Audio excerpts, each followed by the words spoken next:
오늘 강의할 내용은 깨진 유리창의 법칙입니다. 이 책은 2007년도에 나왔는데요. 이 책이 이제 쓰여진 거는 2004년도고 번역은 2007년도에 나왔습니다. 그래서 어떻게 되면 되게 오래된 책인데, 이 책이 나왔을 때 우리나라에서 있는 대표적인 대기업 CEO들이 이 책을 많이 추천을 했고, 또 이제 그 기업에서 그 면접을 볼 때마다 이 내용을 많이 물어봤다고 해서 화제가 됐던 책입니다. 그 깨진 유리창의 법칙은 이걸로 유래가 됐는데요. 그 건물이 있었는데 그 유리창이 하나가 깨졌었습니다. 그래서 유리창이 하나가 깨졌었는데 하루가 지나다 보니까 또 깨지고 또 깨지고 계속 그 유리창이 하나 깨진 거 때문에 계속 이렇게 깨지게 됐습니다. 왜냐하면 사람들이 그 깨진 채로 방치가 돼 있으니까 저기는 계속 깨도 되는 거구나. 저 건물은 허름하니까. 또 자동차도 그냥 이렇게 주차해 놓은 거 말고 좀 부서진 걸 그대로 놔둔 채로 이렇게 좀 주차를 했더니 그 차도 다른 옆에 있는 차는 멀쩡한데 한 일주일 정도 되니까 거의 폐차가 될 수준으로 많이 부서져 있게 됐죠. 아주 약간의 흠 때문에 전체가 다 망가진 사례거든요. 그래서 이제 이걸 가지고 이 작가는 책을 썼습니다. 그 실생활에서는 100에다가 1을 빼면은 99거든요. 100개 중에 하나가 잘못되면 99개가 잘 된 거지만, 비즈니스에는 100개 중에 하나만 잘못돼도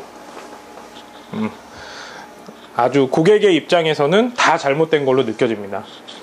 연애도 그렇죠. 연애도 계속 잘하다가 하나 잘못하면 이렇게 다 이렇게 느낀 것처럼 연애하고 비즈니스하고는 좀 많이 비슷한 것 같아요.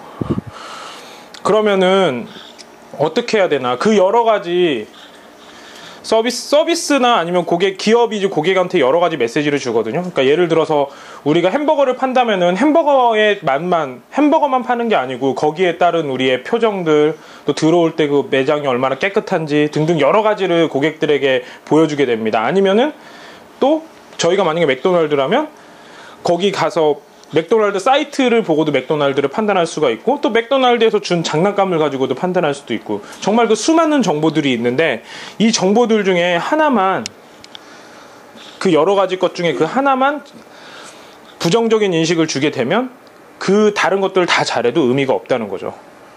그럼 어떻게 하면 부정적인 인식을 막을 수가 있는지 지금부터 살펴보시면, 옛날에 이 새우깡에 쥐 머리가 나온 적이 있었습니다. 새우깡이 우리나라에서 가장 오래된 과자거든요. 약 한 30년 정도가 된 것 같은데, 30년 동안 어떻게 생각해보면 한 번 실수가 있었던 거예요. 한 번. 정말 그렇잖아요. 우리도 무슨 일을 하거나 일을 하건 공부를 하건 아니면 인간관계 대하건 아니면 가족끼리 무슨 뭘 하든 간에 30년 동안 한 번도 실수를 안 한 사람은 없잖아요. 하지만 새우깡은 한 번 실수를 한 거예요. 하지만 이 한 번 실수가 되자마자 농심 주가도 떨어지고 농심이 난리가 났었죠. 그리고 새우깡은 1년 6개월 동안 판매를 하진 않았어요.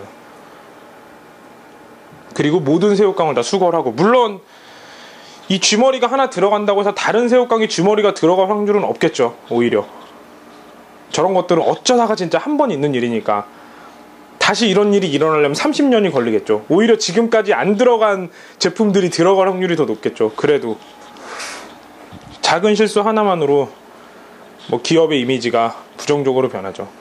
특히 이거 보니까 패러디가 되게 많더라고요. 패러디도 많고 많이 놀림거리가 되더라고요. 이렇게 이제 저희도 이제 만약에 서비스를 한다면 이런 것들을 생각을 해야 돼요. 우리끼리는 용서가 돼요. 우리도 실수할 수도 있지, 잘못할 수도 있지, 오타가 나올 수도 있지. 하지만 고객들은 그런 생각이 아니라는 거죠. 그런 거 하나에 회사가 날아가는 거예요. 그 다음에 또 보시면, 이제 저희가 밥을 먹으러 갔는데 주방이 이렇게 생겼다고 생각을 해보세요. 내가 맛있는 음식을 먹었는데 갔더니 주방이 이렇다. 똑같은 음식인데 이 주방하고 이 주방하고는 틀리잖아요. 우리가 이 주방을 보는 순간 우리가 먹었던 음식에 많은 병균이 들어가 있는 것 같고 갑자기 속이 메스껍겠죠. 또 이 주방을 보는 순간 우리 음식이 되게 잘 만들어졌구나. 만약에 이 음식의 가격이 5만원이면은 이건 5만원에 줄 가치가 있는 거고 이건 가치가 없는 거겠죠. 이게 더 깨끗하고 더 안전할 수도 있는 건데, 이런 정보 하나들이 결국 제품의 모든 것들을 좌우를 한다는 거예요. 그래서 이제 방법은 뭐냐, 예방하는 것이 가장 중요하다. 없애는 게 아니고 수정하는 게 아니고 어떻게 예방을 할 건가. 예방이라는 건 이제 시나리오 경영을 생각을 하면 돼요. 그러니까 저희 같은 경우 그런 경우가 있잖아요. 저번에 회의를 할 때 우리가 만약에 매출이 1억이 오르고 2억이 오르고 3억이 될 때 어떻게 될 건가, 이런 식으로 이렇게 상상을 하는 거 있잖아요. 상상을 해서 여러 가지 분야에 어떤 일들이 일어날지 미리 생각을 해보고 문제를 푸는 거예요. 더 좋은 방법은 그 명상 같은 걸 하는 거거든요. 어떻게 명상을 하냐면, 저희가 뭐 돈을 많이 벌건 크게 성공을 하든 뭐 집에 살 거 아니에요. 침대에서 자고. 그러면은 이제 어느 날 저희가 많이 성공을 해서 기자가 온 거예요. 한 3년 정도 5년 정도 지나서 우리가 업계 최고가 된 거예요. 그럼 기자가 와서 물어보겠죠. 어떻게 이렇게 업계 최고가 됐냐. 그럼 저는 이제 업계 최고, 그러니까 제가 업계 최고가 되고 저희 회사가 최고가 된다 하더라도 전 여기서 자고 있을 테니까 뭐 크게 다를 건 없을 테니까 반바지 입고. 그럼 가서 이제 얘기를 하겠죠. 뭐 이런 걸 끝까지 지켜서 우리가 업계 최고가 됐다. 또 소비자들은 이래서 뭐 예를 들어서 우리가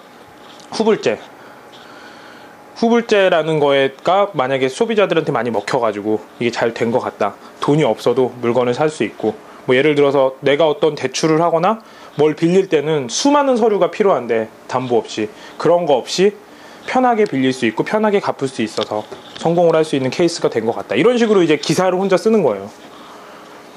그러면은 지금까지 여기까지 이렇게 훌륭하게 오셨는데 그 안에 있던 문제점은 없었냐. 또 기자가 질문을 하는 거예요. 그럼 대답을 하죠. 뭐 몇만 명일 때 어떤 문제가 있었고 몇만 명일 때 어떤 문제가 있었고, 또 어느 정도 잘 되다 보니까 같이 일하는 사람들이 오히려 동기부여가 안 되고 의욕이 떨어지고 뭐 그런 일이 생겼었다. 뭐 안 됐을 때는 막 의기투합하고 잘 열심히 했었는데 어느 정도 잘 되다 보니까 방심도 하고 그렇게 되더라. 그런 점이 좀 힘이 들었었다. 동기부여 측면에서는. 일 같은 경우는 너무 잘 팔려서 막 계속 팔다 보니까 우리가 가진 자본금이 좀 떨어졌었다. 뭐 이런 시나리오를 충분히 그릴 수가 있잖아요. 그런 시나리오를 거꾸로 그리는 거예요. 거꾸로 그리고 또 이제 그 거꾸로 그리다 보면 또 기자가 질문을 하겠죠. 그럼 거기서 내가 대답을 하는 부분하고 못하는 부분을 체크를 하는 거죠. 못하는 부분들은 내가 공부를 하거나 사람들하고 토론을 하거나 이렇게 하다 보면 하나의 스토리가 완성이 돼요. 그러면은 깨진 유리창을 예방을 할 수가 있겠죠. 그러니까 이런 걸 이제 시나리오 경영이라고 해요. 옛날에는 이렇게 강조가 안 됐는데 지금같이 그 외부적인 요소들, 그러니까 경기가 많이 왔다 갔다 하잖아요. 불경기기도 하고. 그러니까 경기 외적인 요소들이 요새 지금 기업들에게 많은 영향을 주고 있거든요. 그럴 때는 이런 우리가 예측을 할 수 없는 부분이 많으니까 이런 시나리오 경영으로 여러 가지 조건에 또 여러 가지 원인이나 여러 가지 결과를 미리 예측을 해서 하는 방법이 좋은 것 같아요. 그 다음에 또 깨진 유리창이나 뭐 이런 걸 부인하거나 변명하지 말자. 뭐 우리나라 사례가 있으면 좋겠는데 우리나라는 특별히 잘했던 사례가 별로 없고, 저기 타이레놀 사례가 제일 좋은 것 같아요. 뭐 아시는 분은 아시겠지만 어느 날 이렇게 사람들이 타이레놀 하면은 정말 세계적인 두통약 뭐 이런 약 중에 하나거든요. 아스피린도 누른 약인데 어느 날 이렇게 타이레놀을 먹었던 어떤 사람이 죽었대요. 그리고 또 계속 한 명만 죽었으면 문제가 안 되는데 계속 그 약을 비슷한 데서 먹었던 사람이 계속 죽어가니까 놀란 거예요.